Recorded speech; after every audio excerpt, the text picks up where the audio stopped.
नमस्कार, आप देख रहे हैं पद्मेश 24/7 कृष्णा संडे के साथ। चलिए सबसे पहले एक नजर डालते हैं आज की हेडलाइंस पर।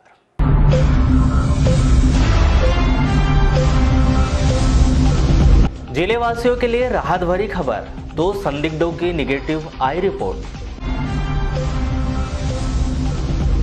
ड्रोन कैमरे से शहर पर रखी जाएगी नजर, भीड़ होने पर तत्काल कार्रवाई करने पहुंचेगी पुलिस। नवजात को जन्म देने के बाद ट्रामा सेंटर से फरार हुई प्रसूता, जांच में जुटी पुलिस। मई माह में आयोजित हो सकती है हाई स्कूल और हायर सेकेंडरी की परीक्षा। पति की मौत के गम में पत्नी ने किया जहरीली वस्तु का सेवन, जिला अस्पताल में चल रहा है इलाज।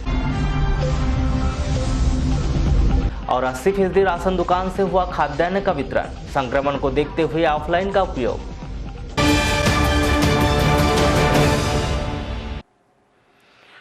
अब बढ़ते हैं खबरों की ओर। कोरोना वायरस संक्रमण को देखते हुए शासन के द्वारा बीपीएल कार्ड धारक हितग्राहियों को एक साथ 3 महीने का राशन वितरण करने के आदेश दिए गए हैं। हालांकि होली के पूर्व से ही राशन वितरण का काम शुरू कर दिया गया था, लेकिन जनता कर्फ्यू के बाद जारी किए गए लॉकडाउन के बीच लगभग 5 दिन तक यह वितरण नहीं हो पाया, जिसके बाद 26 मार्च से एक बार फिर राशन का वितरण शुरू किया गया। सुबह 8 बजे से लेकर दोपहर 12 बजे तक राशन का वितरण किया जा रहा है, जिसमें सोशल डिस्टेंसिंग का ध्यान रखते हुए ऑफलाइन राशन दिया जा रहा है। सभी बातों को ध्यान में रखते हुए राशन का वितरण करने में थोड़ी दिक्कत का सामना सेल्समैन और हितग्राहियों को हुआ है, लेकिन कोरोना वायरस संक्रमण के बचाव को देखते हुए यह करना भी जरूरी है। खाद्य अधिकारी एच.एस. चौधरी के अनुसार शहरी क्षेत्र में 80% राशन का वितरण हो चुका है। इसी तरह ग्रामीण क्षेत्रों में भी 75% से ऊपर का राशन वितरण हो चुका है। जल्द ही 100% राशन का वितरण कर लिया जाएगा। कोरोना वायरस संक्रमण की वजह से देश में लागू किए गए 21 दिन के लॉकडाउन के बाद सरकार ने हाउस लोन सहित अन्य तरह के लिए गए लोन की ईएमआई बैंकों को नहीं काटने के लिए निर्देशित किया है। दूरभाष पर चर्चा के दौरान लीड बैंक के प्रबंधक दिगंबर भोयर ने बताया कि 3 महीने की ईएमआई नहीं काटने के आदेश सरकारी बैंकों में आ चुका है। इसके तहत अब 3 महीने तक ईएमआई नहीं काटी जाएगी, लेकिन अभी ईएमआई नहीं काटे जाने पर निजी बैंकों को आदेश नहीं मिला है। जैसे ही निजी बैंकों को आदेश मिलेगा, उसके बाद ईएमआई नहीं काटने जैसे संदेश ग्राहकों के मोबाइल पर एसएमएस के माध्यम से भेज दिए जाएंगे। माध्यमिक शिक्षा मंडल भोपाल के द्वारा पत्र जारी कर इस बात की सूचना दे दी गई कि हाई स्कूल और हायर सेकेंडरी के बचे हुए विशेष पेपर लॉकडाउन समाप्त होने के बाद आयोजित किए जाएंगे, जिससे अनुमान लगाया जा रहा है कि यह परीक्षा मई माह में आयोजित की जा सकती है। वर्तमान समय की घोषणा के अनुसार लगभग 14 अप्रैल तक यह लॉकडाउन चलेगा। 10 दिन बाद टाइम टेबल जारी होगा तो शायद यह परीक्षा मई में हो सकती है। पत्र में इस बात का उल्लेख स्पष्ट रूप से किया गया है कि लॉकडाउन समाप्त होने के 10 दिन बाद परीक्षाओं के टाइम टेबल जारी किए जाएंगे। इसलिए अभिभावक और छात्र किसी भी तरह से सोशल मीडिया पर आने वाली भ्रमित न्यूज़ों पर ध्यान और विश्वास न करें। पत्र में एक बात विशेष तौर पर लिखी हुई है कि जिसमें स्पष्ट कर दिया गया है कि कोरोना वायरस संक्रमण को देखते हुए अब हाई स्कूल और हायर सेकेंडरी के वे ही परीक्षे लिए जाएंगे जो उन्हें आगामी कक्षाओं में काम आएंगे। मतलब ऐसे विषयों की परीक्षा नहीं ली जाएगी जिनका आगामी कक्षाओं में उपयोग ना हो। हाई स्कूल के बचे हुए उन्हीं पेपरों की परीक्षा होगी जो हायर सेकेंडरी में काम आए। इसी तरह हायर सेकेंडरी के बच्चों की उन्हीं पेपरों की एग्जाम होगी जो कॉलेज और उच्च स्तरीय परीक्षा में काम आएगी। बालाघाट में कोरोना वायरस का संदिग्ध मरीज मिलने के बाद उसके आसपास के क्षेत्र पंचायतों में भी लोगों में भय व्याप्त हो गया है। जिला मुख्यालय से 10 किलोमीटर दूर रेंगाटोला पंचायत में युवा और समाजसेवियों ने मिलकर गांव में दवाइयों का छिड़काव किया और लोगों को संक्रमण के विषय में जानकारी दी। बालाघाट जिले से रेंगाटोले की दूरी 5 किलोमीटर है, जहाँ पे नगर पालिका का कचरा भी आता है। गांव में ऐसे भी भयभीत हो चुके हैं। कल जो एक संदिग्ध डॉक्टर श्रीवास्तव नर्सिंग होम से केस पाया गया, तब से बहुत लोग डरे हुए हैं। और आज हमारे युवा साथियों द्वारा हमको सहयोग प्रदान किया गया। इसके तहत हमने पूरे गांव में गंदी नालियों की सफाई कर कीटनाशक दवाओं का छिड़काव किया जा रहा है। अभी फ़िलहाल हमें हमारे पास सैनिटाइज़र, मास्क की कमी है, जो हमारे डॉक्टर सुरेंद्र साहब की भतीजी के द्वारा बनाकर ग्रामीणों को वितरित किया जा रहा है। और इसमें सभी ग्रामवासियों का सहयोग है। इसमें शहर के जटाशंकर त्रिवेदी महाविद्यालय में बीएससी फर्स्ट ईयर की छात्रा अंशु टेमरे निवासी रेंगाटोला रोजाना ही मास्क बनाकर लोगों में वितरण कर रही है। इसके साथ ही अनेक लोगों को कोरोना वायरस के प्रति जागरूक भी कर रही है। अंशु बताती है कि प्रतिदिन 15 से 20 मास्क वो बना लेती है और उसे गांव के लोगों में निःशुल्क वितरण कर देती है। हमने 15 से 16 मास्क बना लिए हैं और इसे फ्री में बांट रहे हैं जनता को, जनता सेवा कर रहे हैं और अभी बनाना और चालू है बांटना। तो अभी क्या रोज ही बांट रहे हो आप? हाँ, डेली बांट रहे हैं, जितने बनते जा रहे हैं उतने बांटते जा रहे हैं। अभी पढ़ाई कहाँ तक कर रहे हो? मैं बीएससी फर्स्ट ईयर बायोटेक्नोलॉजी से कर रही हूँ, बालाघाट जीएसटी पीजी कॉलेज से। ये जैसे आप बांटने का आपको कैसे लगा कि बांटना चाहिए और सेवा करना चाहिए? ये क्या जनता को कोरोना वायरस से बचाना है, इसके बचाव के लिए मास्क की ज़रूरत है और जो जनता गरीब लोग जो अपने से नहीं ले पा रहे हैं मास्क, उनको बांटने की हमें सेवा। कोरोना संक्रमण काल में रोजाना ही ऐसी तस्वीर सामने आ रही है जो दूसरों के लिए सीख साबित हो रही है। शहर के एक टेलर चंद्रपाल बिसेन अपने परिवार के साथ इन दिनों पूरे समय मास्क बनाने में व्यस्त है, जिसे वे निःशुल्क बांट रहे हैं। इसका मकसद ये है कि प्राय अन्न और अर्थ रूप से तो लोग सहायता कर देते हैं, लेकिन जिस कोरोना वायरस को जिसकी आवश्यकता है बचने के लिए, दूरियां बनाने के लिए, उसके लिए मास्क अति आवश्यक था और इससे जुड़ा हुआ हमारा व्यवसाय टेलरिंग शॉप है। मैं इस कारण से इस कार्य को कर रहा हूँ। इसमें मेरे परिवार के सभी लोग, बच्चे से लेके सभी व्यक्ति काम कर रहे हैं। कितना बड़ा परिवार आपका? कितने लोग हैं? मेरे परिवार में 2 बालक, मिसेस और भतीजे लोग सब मिलकर काम कर रहे हैं। करीब 8-9 लोग हम लोग काम कर रहे हैं। कितना बना रहे हैं डेली आप? डेली हम लोग 95 के अनुसार, यानी 95 मास्क के समरूप करीब 100 बना रहे हैं। कोरोना संक्रमण से बचाव को लेकर जहां एक ओर प्रशासन के द्वारा कारगर कदम उठाए जा रहे हैं, वहीं खेल एवं युवा कल्याण विभाग के आयुक्त द्वारा आदेश जारी कर यह निर्देश दिए गए हैं कि जिले में 30 अप्रैल तक किसी भी तरह की खेल गतिविधियों को क्रियान्वित न किया जाए। इस संदर्भ में दूरभाष पर चर्चा के दौरान जिला खेल अधिकारी रविंद्र ठाकुर ने बताया कि कोरोना जैसी महामारी तेजी के साथ पांव पसार रही है, जिस पर अंकुश लगाने के लिए सोशल डिस्टेंस की अत्यंत आवश्यकता है। इस लिहाज से 30 अप्रैल तक जिले में किसी भी प्रकार के खेल गतिविधियों को क्रियान्वित नहीं किया जाएगा। यह आदेश 30 मार्च तक के लिए थे, जिसे 30 अप्रैल तक के लिए बढ़ा दिया गया है। जिला प्रशासन के द्वारा कोरोना महामारी पर अंकुश लगाने के लिहाज से जिले के तमाम बॉर्डरों को सील करने की कार्रवाई की गई है और केवल इमरजेंसी केस पर ही जिले से बाहर जाने की अनुमति प्रदान की जा रही है। यहां कार्य कलेक्टर कार्यालय में प्रशासनिक अधिकारियों की देखरेख में किया जा रहा है। इस प्रक्रिया से आमजन काफी संतुष्ट है। वहीं जिन्हें मेडिकल इमरजेंसी के तहत जिले से बाहर जाना है, उन्हें बकायदा परमिशन भी दी जा रही है। नहीं, व्यवस्था तो अच्छी है, होना भी चाहिए, क्योंकि लोग के पास एक कठिनाई तो है इस समय। ठीक है, अच्छी बात है, लोग सब घर में रह रहे हैं और पूरा सहयोग कर रहे हैं प्रशासन को, और करना भी चाहिए।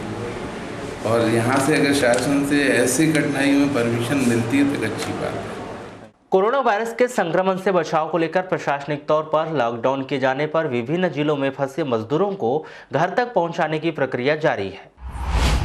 रविवार को हैदराबाद से करीब 35 मजदूर जिला मुख्यालय पहुंचे। यह सभी मजदूर सालेटिका क्षेत्र के निवासी है और इन्हें प्रशासनिक मदद की दरकार है। इस संदर्भ में पद्मेश न्यूज से चर्चा के दौरान मजदूर कृपाराम ने बताया कि प्रशासनिक मदद के चलते वह जिला मुख्यालय पहुंच पाए हैं और वे चाहते हैं कि उन्हें घर तक पहुंचा दिया जाए। हैदराबाद से। कहाँ के रहने वाले हो? वो तो सालेटेका। कितने लोग हो आप लोग ऐसे? अच्छा, ये बताओ, अभी जो व्यवस्था की गई है तो बस से लेके आएंगे आप लोग? हाँ। कितने लोग आए हैं? 34-35। तो खाने की व्यवस्था हुई है कि नहीं? यहाँ भी उधर से आया ना, हाँ। तो खाना खिलाया, तो बस में चढ़ा के लाया इधर। कहाँ खाना खिलाया? बॉर्डर है ना वो राजेगांव। तुमसर में खाना खिलाते हैं। इधर बॉर्डर है तुमसर और इधर एमपी का ना। अच्छा, तो अभी रिलेटेड आने से बात हुई है किसी अधिकारी से या कोई असिस्टेंस हो गया आप लोगों के लिए? नहीं, तो बस से आपको सिर्फ यहाँ तक पहुँचाया गया है। अब यहाँ से कैसे जाएंगे आप लोग? अब यहाँ तक वो लाया है, अब कुछ बताएगा। वहीं इस संदर्भ में दूरभाष पर चर्चा के दौरान सीएमओ दिनेश वाघमारे ने कहा कि जो मजदूर जिला मुख्यालय पहुंचे हैं उन्हें शाम तक वाहन की व्यवस्था कर घर पहुंचा दिया जाएगा। इस दौरान उनके भोजन की व्यवस्था नगर पालिका प्रशासन के द्वारा की जाएगी। कोरोना वायरस संकट काल के दौरान शासन प्रशासन लगातार लोगों से सामने आकर दान करने की अपील कर रहे हैं। इस दौरान शासकीय कर्मचारी अपनी एक दिन की वेतन कटवा रहे हैं तो समाज सेवी भी पहल कर रहे हैं। इस बीच रविवार को कलेक्ट्रेट में एक सुखद तस्वीर उस समय दिखाई दी जब शहर के इतवारीगंज में छोटे से चाय की टपरी लगाकर अपना गुजारा करने वाले सुशील राय ने 4100 रुपए रेड क्रॉस सोसाइटी में जमा किए। ग्रामीण योजना में कुछ सभी लोग दान पुण्य कर रहे हैं, तो मैंने भी सोचा कि मैं भी कुछ कर सकता। कितना दान किया आपने? 4100। क्या किस प्रकार से प्रेरणा मिली आपको दान करने की? जैसे रेडियो पर सुनते रहते और गरीबों का दुख सुनकर ऐसा लगा कि कुछ अपने भी कुछ करना चाहिए। हम तो घर ही घर में रहते, कुछ कर नहीं सकते, तो कुछ सहायता राशि दी। राज्य शासन ने कोरोना वायरस के उपचार के लिए चिन्हित शासकीय तथा निजी चिकित्सालयों में ड्यूटी पर कार्यरत स्टाफ नर्सों को लाने ले जाने के लिए परिवहन एवं आवासीय व्यवस्था सुनिश्चित करने के निर्देश दिए हैं। संचालक राष्ट्रीय स्वास्थ्य मिशन ने सभी मुख्य चिकित्सा एवं स्वास्थ्य अधिकारियों से कहा कि इस व्यवस्था के लिए मिशन के कोविड बजट में राशि आवंटित की गई है। कोरोना महामारी से निपटने के लिए कलेक्टर श्री दीपक आर्य ने जिले के दानदाताओं से अपील की है कि वे जिला रेड क्रॉस सोसाइटी बालाघाट के खाते में अपनी इच्छा के अनुसार राशि दान कर सकते हैं। दानदाता जिला रेड क्रॉस सोसाइटी बालाघाट के भारतीय स्टेट बैंक खाता में दान राशि जमा कर सकते हैं। 5 अप्रैल को जिला रेड क्रॉस सोसाइटी को मदद के तौर पर समाज सेवी श्री राजेश पाठक ने 2,51,000 रुपए, अशोक बजाज ने 51,000 रुपए और इंदर बजाज ने 51,000 रुपए दान दिया है और सहायता राशि के चेक कलेक्टर दीपक आर्य को सौंपा है। इस समय सारे देश को एक होकर इस महामारी से लड़ने के लिए आगे आना होगा। दानदाताओं से अपील की गई है कि वे इस महामारी से निपटने के लिए खुलकर दान दें। दान में प्राप्त होने वाली इस राशि का उपयोग गरीब असहाय लोगों की मदद के लिए किया जाएगा। बारासूनी जनपद पंचायत के अंतर्गत ग्राम पंचायत वारा के वारा टोला में 5 अप्रैल को बाहर से पहुंचे लोगों को खाद्यान्न सामग्री का वितरण किया गया, जिसमें बाहर से पहुंचे लोगों को खाद्यान्न सामग्री मुहैया करवाई गई और रहने के लिए पशुपतिनाथ मंदिर परिसर में अनुमति दी गई। वहीं शासन के द्वारा कोरोना वायरस को लेकर जारी की गई गाइडलाइन के बारे में लोगों को बताया गया कि सोशल डिस्टेंस, बार बार हाथ धोना सहित अन्य कार्य करते रहे, जिससे कि आपका जीवन सुरक्षित बना रहेगा। आज हम हमारा ग्राम के पशुपतिनाथ शिव मंदिर में हमारे माननीय विधायक आदरणीय गुड्डा भैया के निर्देश पर एक घुमक्कड़ प्रजाति के लोग हैं। ये गांव-गांव घूमकर धंधा करते हैं। इसके पूर्व पहले वारा में निवास करते थे, इसके बाद अभी बकेरा से यहाँ पर आए हुए हैं, जिनकी जानकारी प्राप्त हुई थी।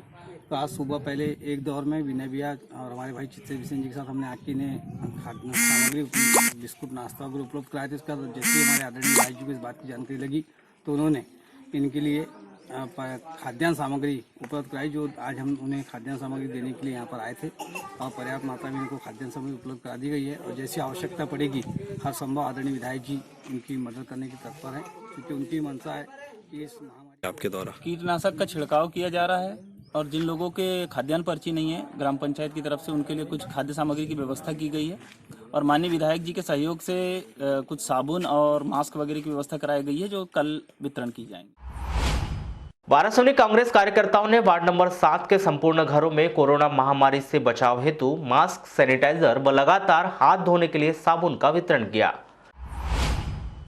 यह वितरण कोरोना रिलीफ संस्था के अध्यक्ष पूर्व मंत्री विधायक प्रदीप जायसवाल के निर्देश पर किया गया, जिसमें सभी को इस महामारी के बचाव हेतु मास्क लगाकर रखने, सोशल डिस्टेंसिंग का पालन कर सैनिटाइजर से समय समय पर हाथों को धुलने की समझाइश दी गई। जहरीली वस्तु के सेवन से पति की मौत होने के बाद पत्नी ने भी जहरीली वस्तु का सेवन कर लिया। यह घटना लालबरा थाना के अंतर्गत ग्राम लवादा की है। जहरीली वस्तु के सेवन से बेहोश महिला आरती पति स्वर्गीय देवेंद्र उइके 25 वर्ष को जिला अस्पताल में भर्ती किया गया है। बताया गया है कि ग्राम लवादा में आरती अपने परिवार के साथ रहती थी। 3 अप्रैल की रात्रि आरती के पति देवेंद्र ने जहरीली वस्तु का सेवन कर लिया था, जिससे उसकी मौत हो गई थी। पति की मौत से आरती मानसिक रूप से व्यथित थी। 5 अप्रैल को 9 बजे जब परिवार के लोग घर में थे, तभी आरती ने घर में रखी कीटनाशक थाइमेट का सेवन कर लिया, जिससे परिवार वालों ने उल्टी करते देखे और उसे मोटरसाइकिल से जिला अस्पताल लाकर भर्ती किया है। मध्य प्रदेश शासन के पूर्व कृषि मंत्री एवं वर्तमान विधायक श्री गौरीशंकर बिसेन ने आज कटंगी में जनप्रतिनिधियों एवं अधिकारियों की बैठक लेकर कोरोना संक्रमण से निपटने के लिए किए जा रही तैयारियों की समीक्षा की। बैठक में अधिकारियों से कहा गया कि जिले में बाहर से आए सभी लोगों के लिए भोजन की व्यवस्था की जाए और गांव में स्वच्छता बनाए रखने के लिए सैनिटाइज किया जाए। अनाज के अभाव में कोई भी व्यक्ति भूखा नहीं रहना चाहिए। प्रदेश सरकार सभी गरीब लोगों के लिए भोजन का इंतजाम कर रही है। सरपंच और सचिव को अपनी जवाबदारी का निर्वहन करेंगे, लेकिन अपनी पार्टी की सरकार अपनी जवाबदारी ज़्यादा है ना, और ज़्यादा बढ़ जाती है। तो सभी भारतीय जनता पार्टी के कार्यकर्ता अन्य लोगों से मैंने कहा है कि भाई इसके अपने अपने प्रभाव के एरिया में इसकी तफसील सब कौन से ले जाने की जरूरत नहीं। दूसरा, जिनको नहीं गया है राशन, उसकी सूचना के लिए एसडीएम साहब बैठे हैं, सीओ जनपद पंचायत है, जिनको आप खबर करें। ये 2 लोग इसके अधिकृत हैं, सारे अधिकार सबको राशन पहुँच जाए। 3 महीने का राशन देना है। अभी तक 1 रुपये किलो लिया गया, अब वो 1 रुपये किलो भी नहीं लिया जाएगा। ठीक है, अब उसका 1 रुपये किलो जो चार्ज था वो भी माफ़ कर दिया गवर्नमेंट ने। दूसरी बात यह है कि जो अभी भैरम जी ने कहा, ऐसे परिवार जिला अस्पताल के ट्रामा सेंटर में बीती रात उस समय हड़बड़ी मच गई जब एक महिला अपने मृत शिशु को जन्म देने के बाद ट्रामा सेंटर से फरार हो गई। सूचना मिलते ही जिला अस्पताल पुलिस हरकत में आई। मृत शिशु का पोस्टमार्टम करवाने के बाद उसे जन्म देने वाली महिला की खोजबीन शुरू की है। डॉक्टर ट्रामा सेंटर से डॉक्टर साहब की तहरीर प्राप्त हुई थी। एक अज्ञात नवजात शिशु के मृत होने के संबंध में एक अज्ञात महिला द्वारा मृत अवस्था में शिशु पैदा करने के संबंध में, उस संबंध में जांच की गई। जांच में पता चला कि कोई महिला रात को करीबन 2:30 बजे 7 माह के गर्भ के साथ आई थी। दर्द हो रहा था, बता रही थी, इसका इलाज करवा रहे थे। तो उसी दौरान उसको प्रसव दौरान एक मृत बच्चा पैदा हुआ। वो मृत बच्चा को छोड़कर और स्टाफ को गुमराह करते हुए वहाँ से वो बिना बताए चले गए। उसकी पंचनामा कार्रवाई की गई है और टेस्ट के लिए उसकी फीमर बोन जब्त की गई है। चूँकि उसने एक शब्द बताई थी उस महिला ने, अज्ञात महिला ने, कि मैं बालाघाट के रहने वाली हूँ, तो संभवतः डायरी अग्रिम जांच के लिए कोतवाली बालाघाट भेज देगी। लालबरा में कोरोना वायरस संक्रमण से सुरक्षा हेतु लालबरा ब्लॉक में निरंतर आम नागरिकों के द्वारा लॉकडाउन का पालन किया जा रहा है। पुलिस प्रशासन, स्वास्थ्य विभाग की टीम व प्रशासनिक कर्मचारियों के द्वारा देवदूत बनकर अपनी जिम्मेदारियों का पूर्ण रूप से निर्वहन किया जा रहा है। लॉकडाउन के 12वें दिन 5 अप्रैल को पद्मेश की टीम ने नगर मुख्यालय सहित ग्रामीण अंचलों का दौरा किया, जिसमें लॉकडाउन का व्यापक असर दिखाई दिया। नगर मुख्यालय के मुख्य मार्केट की समस्त दुकानें एवं गली मोहल्ले में मौजूद दुकानों में लगातार 12वें दिन ताले लटके हुए थे। वहीं सड़कें सुनसान दिखाई दी।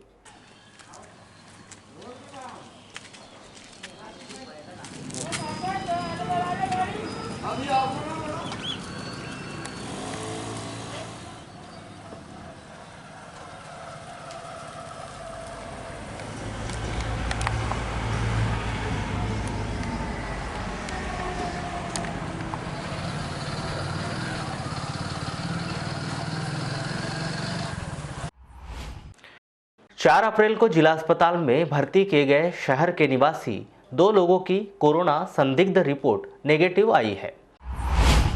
निश्चित ही इस खबर के बाद डहाटे और नामदेव परिवार के साथ ही स्वास्थ्य अमले और जिले के लोगों ने राहत भरी सांस ली है। पद्मेश न्यूज से चर्चा के दौरान नोडल अधिकारी डॉक्टर मनोज पांडे ने इस बात की जानकारी दी कि शनिवार को भेजी गई श्री डहाटे की रिपोर्ट नेगेटिव आई। आपको बता दें कि श्री डहाटे 16 मार्च को विशाखापट्टनम गए थे और 18 मार्च को वहां से वापस आए थे।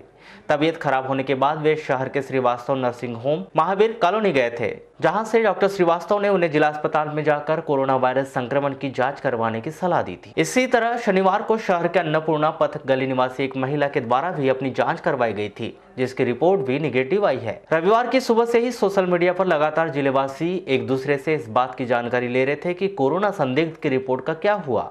रविवार को शाम को जैसे ही यह खबर लोगों को लगी, मानो उनके बीच खुशी का ठिकाना नहीं रहा। हर कोई इस बात के लिए राहत भरी सांस ले रहा था कि जिले में अब तक कोई मरीज नहीं मिला। हर कोई लॉकडाउन को पालन कर रहा है और आगे भी ऐसे ही करते रहेंगे। शहर वासियों को लगातार लॉकडाउन का पालन करने की हिदायत देने के बाद भी गली मोहल्ले में लोग भीड़ इकट्ठा कर रहे हैं, जिसे देखते हुए पुलिस के द्वारा आसमानों से निगरानी करने के लिए तैयारी कर ली गई है। अब ड्रोन के माध्यम से शहर के गली मोहल्लों तक निगरानी की जाएगी। जहां भी भीड़ एकत्रित हुई तो पुलिस तत्काल मौके वारदात पर पहुंचकर कड़ी कार्रवाई करेगी। जो लॉकडाउन के चलते जो प्रशासन कार्रवाई कर रही है, तो उसी को देखते हुए हम ड्रोन का इस्तेमाल कर रहे हैं। हम अब इसके माध्यम से ऊपर से नज़र रखेंगे कि किस क्षेत्र में क्या चल रहा है, कितनी भीड़भाड़ है, लोग निकल रहे हैं या और भी जो सेंसिटिव जगह हैं उनकी भी निगरानी इसके माध्यम से रखी जाएगी। नहीं, उद्देश्य वही है, शहर की सुरक्षा। और लॉकडाउन के चलते थोड़ा सा और ऐसी कुछ चीज़ें आ रही हैं, लोग बाग निकल रहे हैं या और भी कहीं कोई स्थिति ना बिगड़े, उसको देखते हुए हम इसका प्रयोग कर रहे हैं। ज़्यादातर कौन कौन एरिया में नज़र रहेगी ड्रोन से? नहीं, लगभग पूरे बालाघाट में ही रखी जाएगी इस पर नज़र।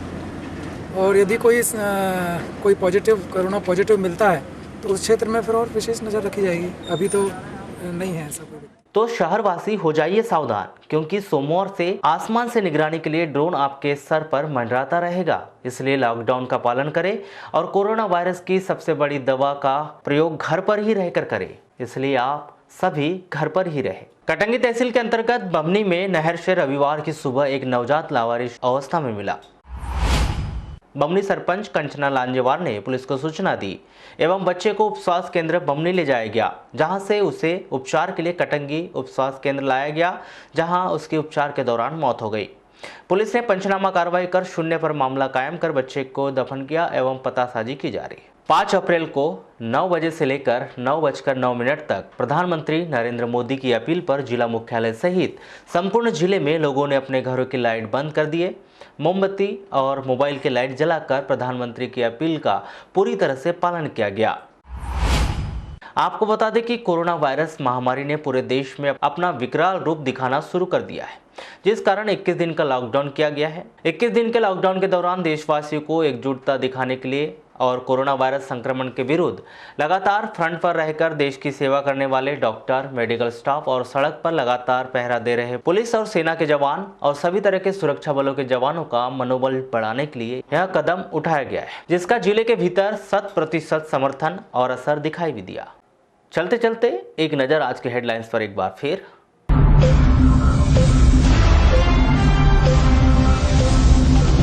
जिले वासियों के लिए राहत भरी खबर, 2 संदिग्धों की निगेटिव आई रिपोर्ट। ड्रोन कैमरे से शहर पर रखी जाएगी नजर, भीड़ होने पर तत्काल कार्रवाई करने पहुंचेगी पुलिस। नवजात को जन्म देने के बाद ट्रॉमा सेंटर से फरार हुई प्रसूता, जांच में जुटी पुलिस। मई माह में आयोजित हो सकती है हाई स्कूल और हायर सेकेंडरी की परीक्षा। पति की मौत के गम में पत्नी ने किया जहरीली वस्तु का सेवन, जिला अस्पताल में चल रहा है इलाज। और 80% राशन दुकान से हुआ खाद्यान्न का वितरण, संक्रमण को देखते हुए ऑफलाइन का उपयोग। तो पद्मेश 24/7 में बस इतना ही। बने रहिए हमारे साथ, तब तक के लिए दीजिए इजाजत। नमस्कार।